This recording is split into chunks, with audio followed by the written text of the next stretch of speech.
You're watching Fox Rochester. And this is 13 Wham News at 10. The manhunt to find two convicted murderers who escaped from a northern New York prison continues. These are very dangerous individuals. The state police ask that the public take no chances, make no efforts to apprehend them, and report any suspicious activity. If you see something, say something.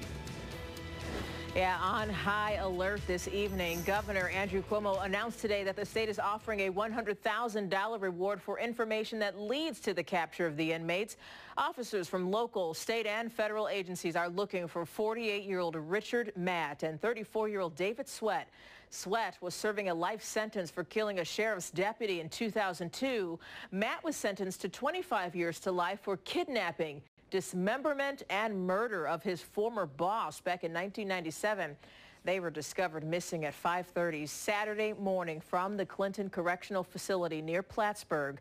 Hundreds of law enforcement officers spent the night searching for the duo, but have yet to find them. At this point, in excess of 150 leads have been developed since the escape was first reported yesterday morning. The state police, docs, and federal investigative personnel, as well as surrounding agencies, are following up on each and every lead, no matter where it takes us. The inmates used power tools to cut into steam pipes and make their way out of a manhole to freedom. The men also left this note behind that read, "Have a nice day." Rochester police are investigating an unattended death inside an East Avenue hotel. They say a 28-year-old Rochester man was found dead in a hotel room inside the Strath Allen at around 12:30 this afternoon. Police tell us they do not expect to release any new information on that investigation until tomorrow. One man is dead and another is hurt after an early morning shooting. Rochester police say a 20-year-old male was killed, and here you see a large vigil of family and friends gathered earlier this evening. A 22-year-old was also shot, but his injuries are not considered life-threatening. If you have any information, you're asked to call Crime Stoppers at 423-9300. And now to a story we first told you about yesterday, a reported assault at a popular Webster Park. Police say the park is safe, but as we hear from 13 Wham's Jennifer Lee, the suspect is still out there. Alexis, today we were in touch with someone close to the victim who says the victim was assaulted at North Ponds Park. I spoke with the Webster police chief who says this is an active and ongoing investigation. People at the park today say they're surprised a crime like that could happen in such a beautiful and serene setting.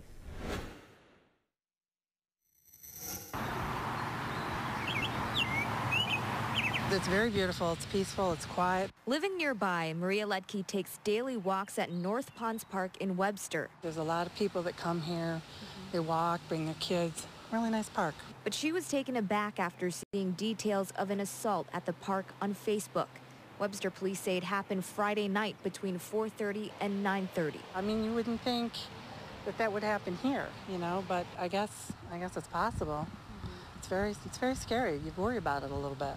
The ponds area has an open layout, but the hiking trails are more secluded. One of them, Bird Sanctuary Trail. Webster police don't know where the assault occurred, but say the victim may have met the suspect at this parking lot. Connie Zeller says she won't walk the park alone. They haven't found the suspect yet, so it's a little worrisome, but I wouldn't walk without my husband. Police say Zeller is doing the right thing and recommend the buddy system, as well as being aware of people and your surroundings. People are just, crossing that line, and we have to make sure we tell them that's not acceptable and we're not going to be intimidated in our communities. Police say if you notice any suspicious activity at North Ponds Park Friday night, to call them. The Webster police chief says more details surrounding the assault and suspect will be released tomorrow. In the newsroom, I'm Jennifer Lee. Jennifer, thanks. Ontario County Sheriff's deputies say a motorcycle accident has killed a Canandaigua man. They say 57-year-old Dale Young was riding on Weigert Road in Farmington around 7:30 last night when he hit a deer in the road. The driver of a passing car found the victim off the road and called for help. Deputies say speed and alcohol did not play a role in the crash. A GPS is being blamed for another motorcycle-involved crash in Henrietta. This happened Saturday night. The motorcyclist was sent to the hospital with life-threatening injuries. Deputies say the driver of the car, who's from Canada, was looking at her GPS when she drove through a red light on Highland Drive. That's when her car hit the motorcyclist, Michael Holloway of West Henrietta. The driver of the car was ticketed and not hurt. There was quite a scene on the side of 390 South this afternoon. A viewer captured this cell phone video of a car on fire. You can see the smoke and the flames there shooting out of that vehicle sitting alongside the road there. No word on what may have caused the fire, but the good news, police say no one was hurt. Well, the windows are probably open. It's a summer-like evening here in western New York with some of that cloud cover building in now. But, you know, there's some signs to see a few more downpours. We're going to check and see when some of this rain exits western New York coming up in a few minutes. All right, Mark, we'll see you in a bit. A Rochester man is facing grand larceny charges after deputies say he stole $3,000 worth of merchandise from a Target store he was working at. 38-year-old Michael Bell was working at the Target store in Victor when authorities say he stole the products. He's now behind bars at the Ontario County Jail. 6 weeks after a series of earthquakes devastated their country, people in Nepal are still in need of help. That's the prognosis from Rochester's David Howe, who recently returned from there. He worked with the nonprofit Samaritan's Purse, delivering tarps, blankets, as well as kitchen and hygiene kits. Howe says monsoon season is coming, and for many who are still homeless because of the quake, this is another blow to getting back to normalcy. The Nepali people are really resilient people. They're used to lives of hardship, so they're more positive than you'd expect them to be, but life is really difficult. They're positive people, but there's an incredible amount of need there. The two earthquakes and their tremors killed nearly 10,000 people. Howe says it could be years before the majority of the country gets back on its feet. A big day for some students at the Simon Business School at the University of Rochester today. Nearly 700 students received their graduate degrees. The annual ceremony was held in Kodak Hall at the Eastman Theater. Andrew Ainsley delivered his first address as dean, while Simon School alum Howard Zemsky, the president of the Empire State Development Corporation, delivered the commencement address. Coming up, the impact being made in the name of a college student who died last year. Why one New York senator is pushing to ban powdered alcohol. A tearful memorial service today for those who were lost in a Chinese river cruise ship disaster last week.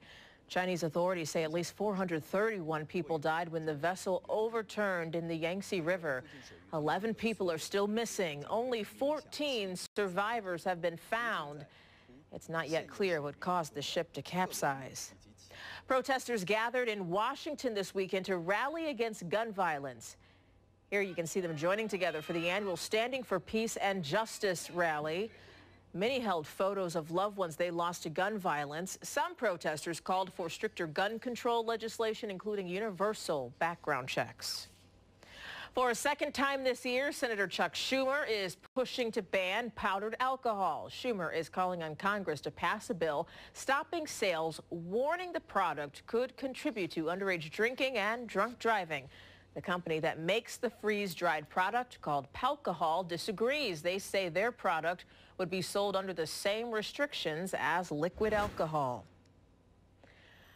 A vacant office building in southern Pennsylvania is now just a memory.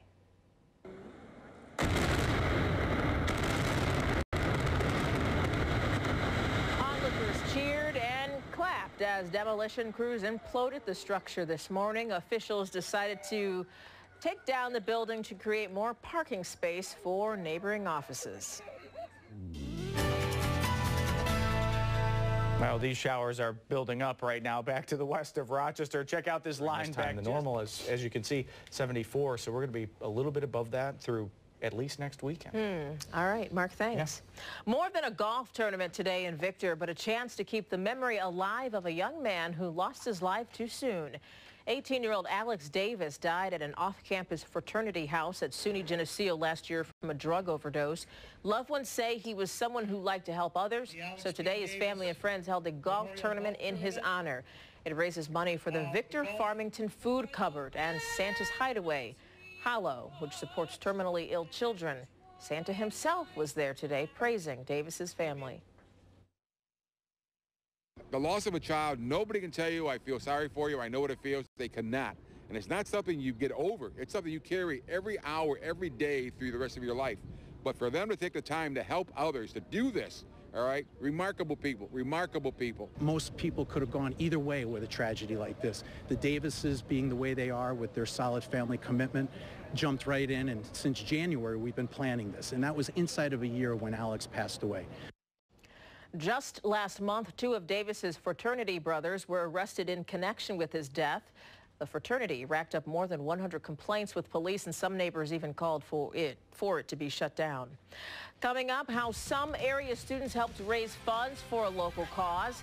And in sports, learning from past mistakes, the moment nearly 18 years ago that Abby Wambach still uses as motivation. Local students took advantage of today's summer-like weather to both play lacrosse and help raise funds for a local cause.